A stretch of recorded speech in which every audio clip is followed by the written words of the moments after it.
Hey everybody, Jason Bell here. I hope you are well.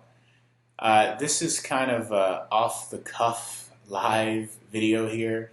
Just had a few thoughts on my mind and wanted to just connect with my crew here. So those that are watching this may catch the replay, and hopefully we'll have replay to get out to folks. But if you can hear me fine, can you just put a yes or a one in the question box real quick, or a thumbs up for something? Just want to make sure that my audio is cool and clear, so I'm not talking to myself. Let me see here. And there's like a delay. I'm using Ecamm, and it's like software that allows you to go live. So, all right. Hey, what's up, Mel? Mel's in the house. What's up, David? Hey, man. Can you all hear me fine? Like, can you hear me just fine? Okay, awesome, awesome. I don't have my mic attached or anything like that, so awesome. Well, here's what I wanted to do. This is kind of an off the cuff, type of live here, but I just want to go over two simple principles, and I think you all should know, if anyone that's been in my community for any degree of time, that I keep things extremely, extremely simple, and for good reason.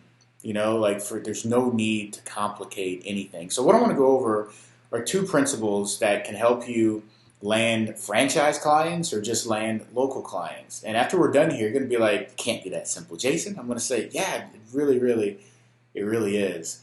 So I'm going to just start with a quick story. When we first landed our client, our franchise as an agency, this was a couple years back. There were just a few key things that we did. And the first principle that I'm going to get into, kind of like the way that you want to go about it now moving forward, is the first thing is you want to be intentional. Okay? You want to be intentional. And what I mean by being intentional is the way you go about doing the things that you do.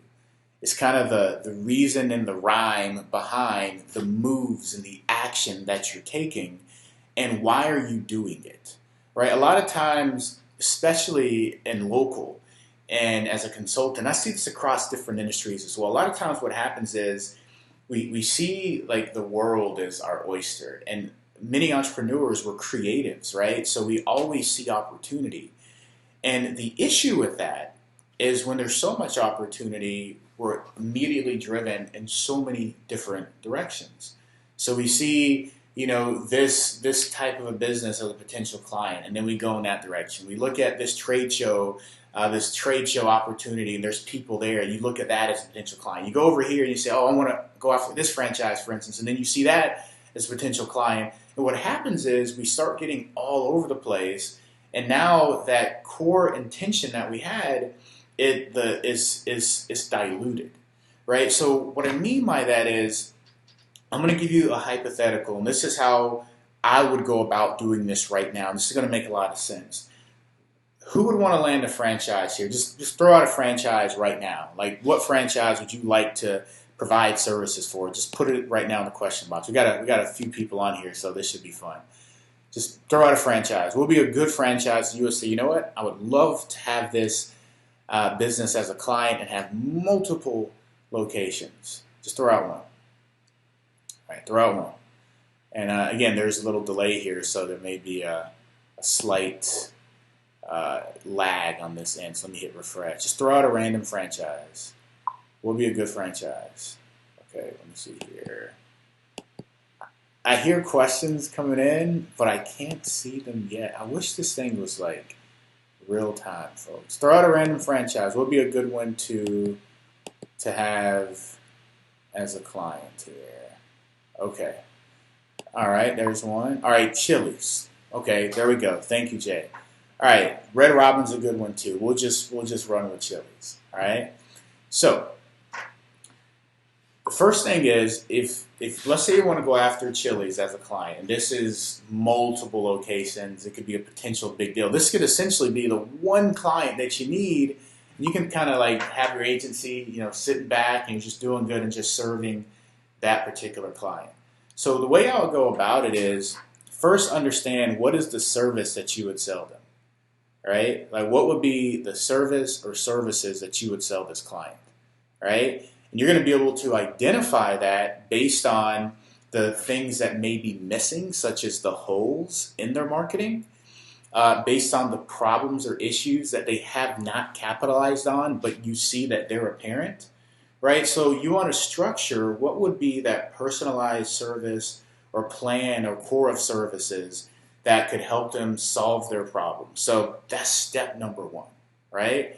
So then now you have to identify, which is the next step, is who are you going after? Like who would have the decision-making process to actually sit down with you and be able to talk to you, hear you out, and then have the influence to progress it further or sign on a dotted line to say, let's move forward. So who is that person? Well, you probably want to start with the marketing manager. So who's the marketing manager of Chili's? What is the marketing department of Chili's? Like who are those people that are in that staff that serve this particular area? So how would you go about doing that, right? We're starting to be intentional, right? I would go on LinkedIn, wouldn't you? So now what you do is you go on LinkedIn and you just look up, Chili's, right? To see like who is that core, right? You also would want to identify is Chili's a corporate run place or does it have franchisees where there's individual owners there? And that's very important too.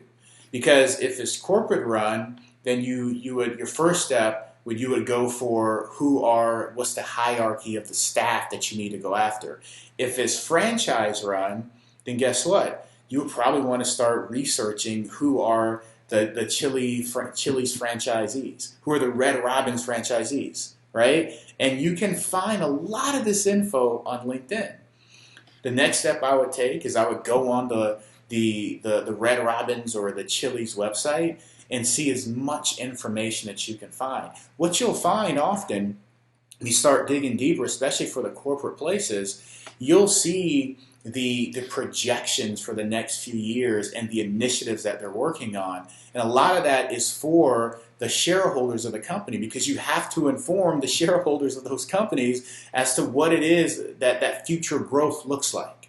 Does that make sense? And out of that, start reading through all this stuff, start going through it, start combing through it. You're going to learn like who are the decision makers. You're going to learn what some of their core initiatives are. You're going to learn what some of the things that they're doing, in addition to understanding like the marketing problems that they need work on and have holes and need to be solved. Before I continue, does this make sense? Just give me a thumbs up or a yes or a like or something if this is making sense so far, right? So we're starting to be very, very intentional in our actions. We haven't reached out to anybody yet, right? But what we have gleaned is we now understand those core problems.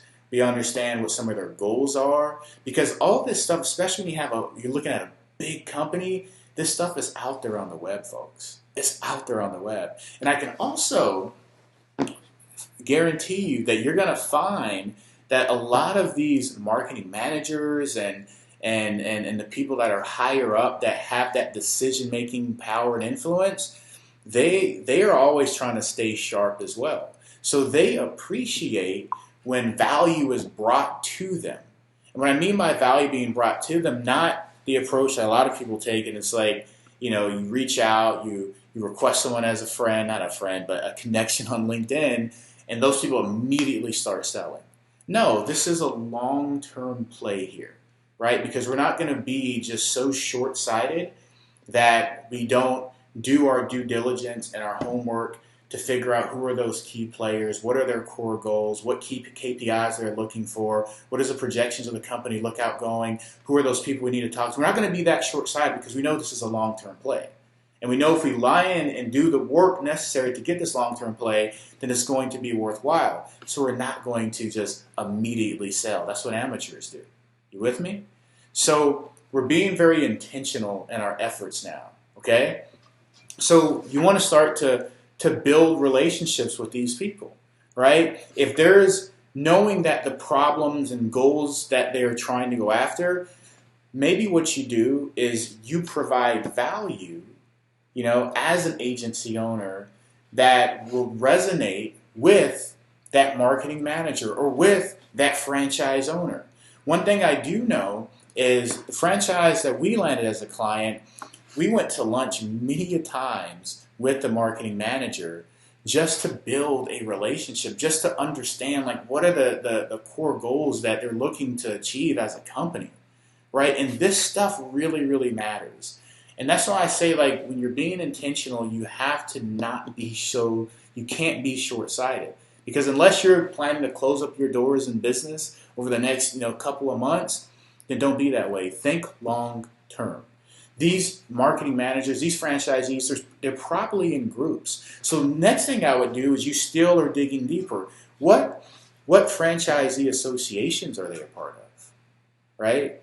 I know that there's many franchises that have meetings and they have kind of the franchise meetups as far as like annual events.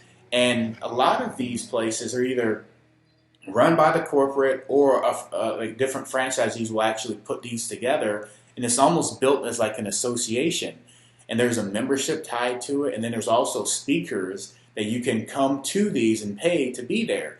And when you're being intentional, right, and you know you want this client, don't you think it would possibly be worthwhile to reach out to this association and pay whatever the fee is to come and speak at these events? Absolutely. So what associations are around as well? What LinkedIn groups are these people a part of? Who are the key decision makers to reach out on LinkedIn and to start building these relationships with? What value can you provide to them in the form of, things that you create, maybe blog posts or videos, or things that you see that are happening in the marketplace that would help that franchisee or that corporate marketing manager to be more educated and more informed.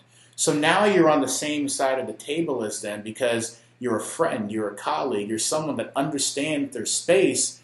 And when you're sending this information and it resonates with them, guess what? You're just going further and further along that relationship ladder. Does that make sense? Yes? Yes? This is as simple as it gets. You must be intentional. The opposite of that is operating from a haphazard standpoint. And what I mean by that is you say, you know what? I want to land a big fish as a client.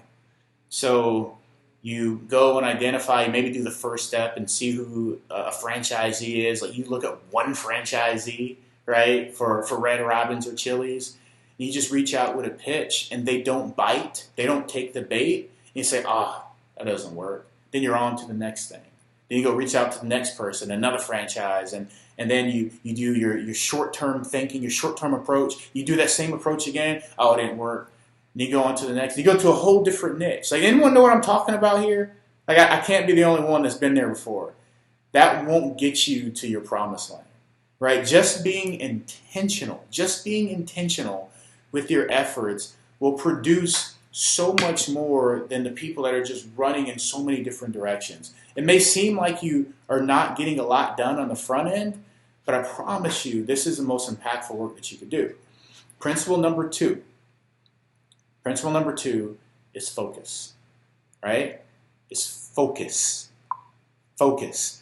I want you to imagine that you heard the adage, like you want to think outside the box, like I want you to imagine that you're intentionally putting yourself in a box, right? And your goal is while you're in this box is to find the best way to navigate on that one thing, the best way to operate on that one task, the best way to optimize and maximize that one thing while you're inside of this box, while you're inside of this space. So that means you need to identify one niche to help, provide one core service to one audience, right?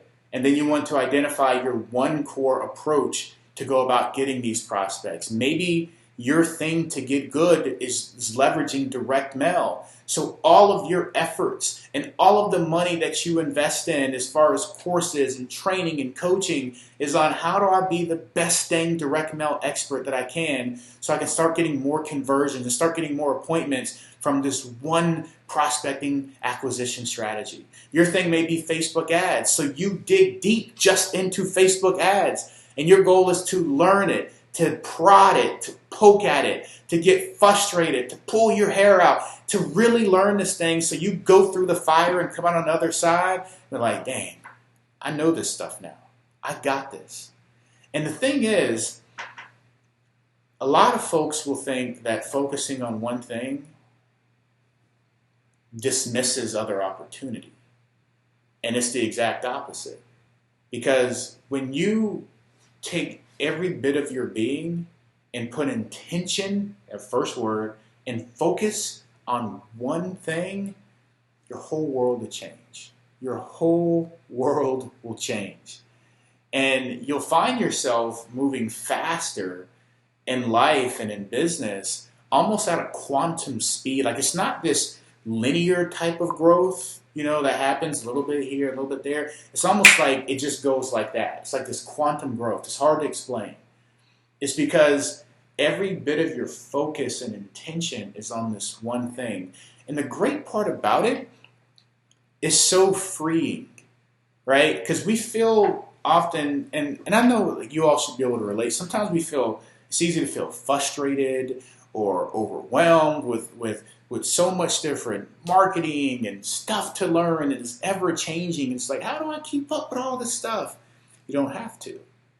You choose your one core niche, your one core set of services, your one thing that you want to really, really get good at as far as getting the clients, like prospect. Maybe your thing is phone, maybe it's direct mail, maybe it's Facebook ads, maybe it's being a social seller, but you get good at that thing, right? And that just frees, like, you allow yourself the time to live in it long enough to get good, and amazing things happen. So focus and intention.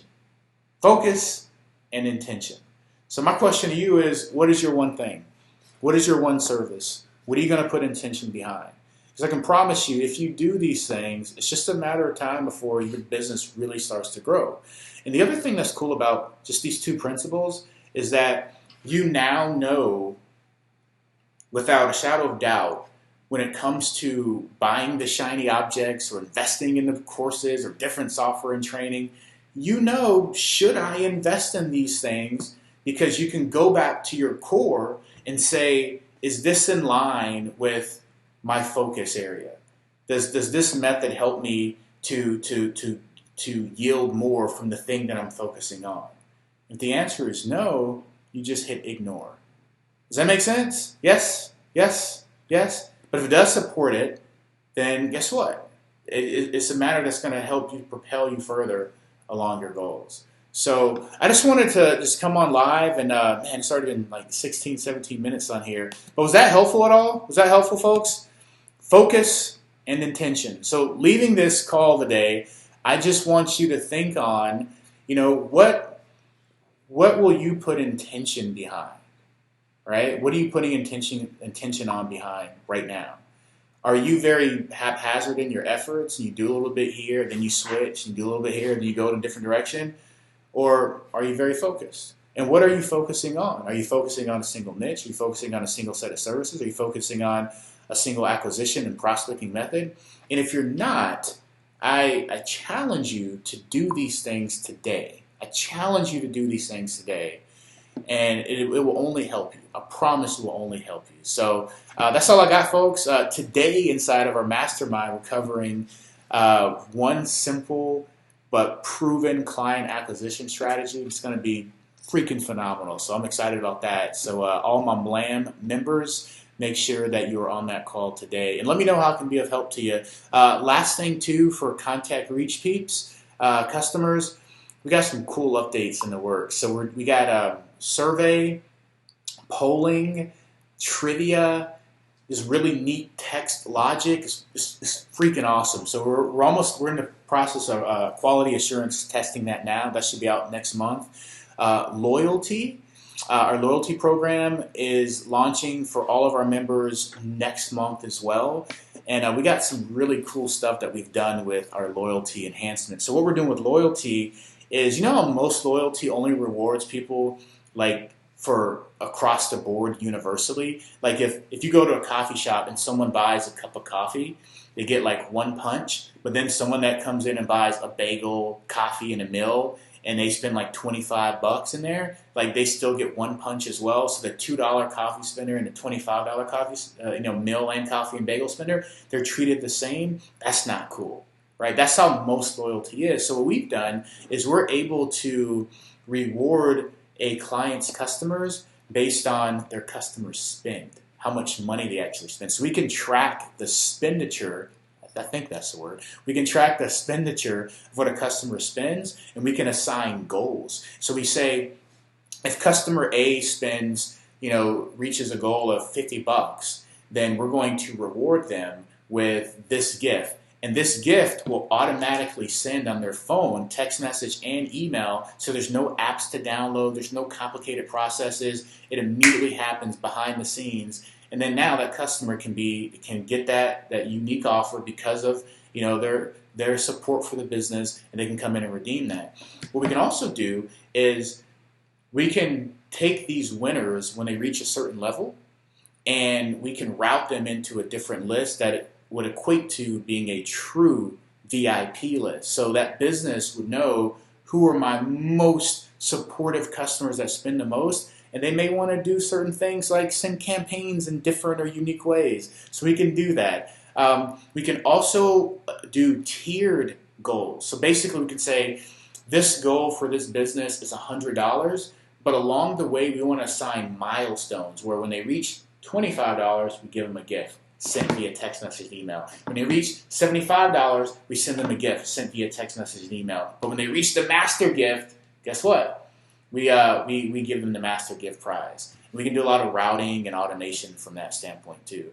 The other loyalty, so we got spend-based loyalty. Then we even have redemption-based loyalty. So what redemption-based is when someone, if a coupon is sent out, like maybe we send a coupon blast out, we want the ability to reward people based on people coming in actually redeeming the coupons and whatnot. So we can apply a goal a prize that triggers when people reach that master goal of redemptions, for instance. The third type of loyalty that we're doing is the standard check-in based loyalty, and I made a post below that touches on some enhancements we're making to our kiosk tablet feature. So it's going to be real drag and drop, very easy to create beautiful tablets. But this is so cool. We're so excited about this because it just opens the door to a lot of businesses that may be opposed to coupons, or businesses that just want a little bit more granular tracking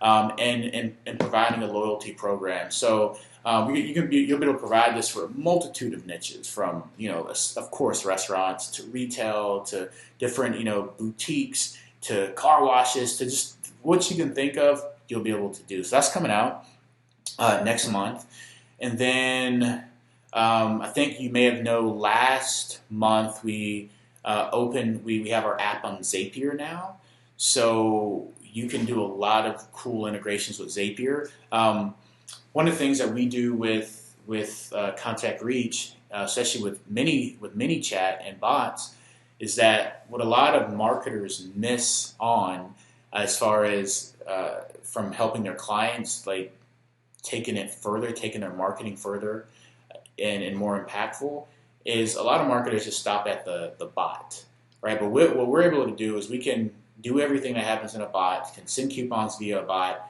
but then we take those leads and we can dump into Contact Reach.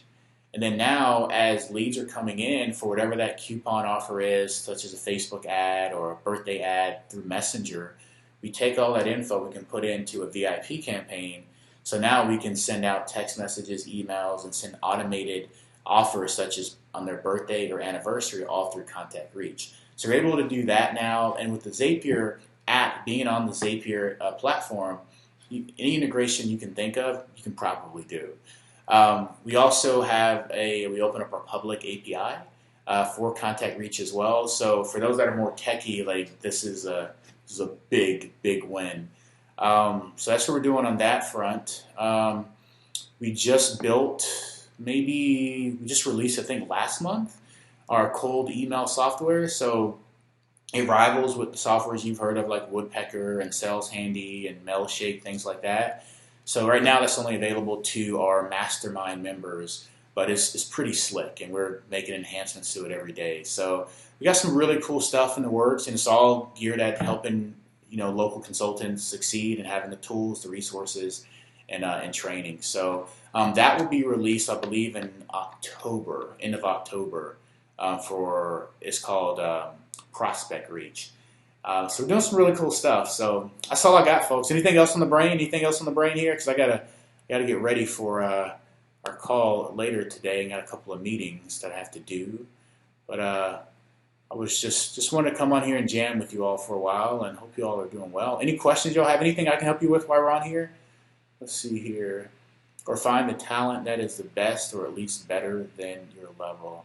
Totally agree. Yeah, I've heard that kind of reminds me of something I heard a long time ago, is that it's not, I guess when you're trying to get something done, it's not like how can I do it? Like me, you, how can I do it? But who can do it, right? And they say a lot of the differences between businesses that really scale and go from millions upon millions is that they find the talent to do those jobs. So it's just a thinking. It's a different way of thinking of leverage moves versus everything and all the weight and effort is on you. So it really helps, for sure. But good stuff, folks. Hopefully you found this valuable. Just want to jam with you for a little bit. I don't want to get too long-winded, but let me know how we can help you. Our staff is always available. We just brought in a new support person as well, so we have like basically 24-hour support in our desk. So take care, and I will talk to you soon. See you. How do I end this thing?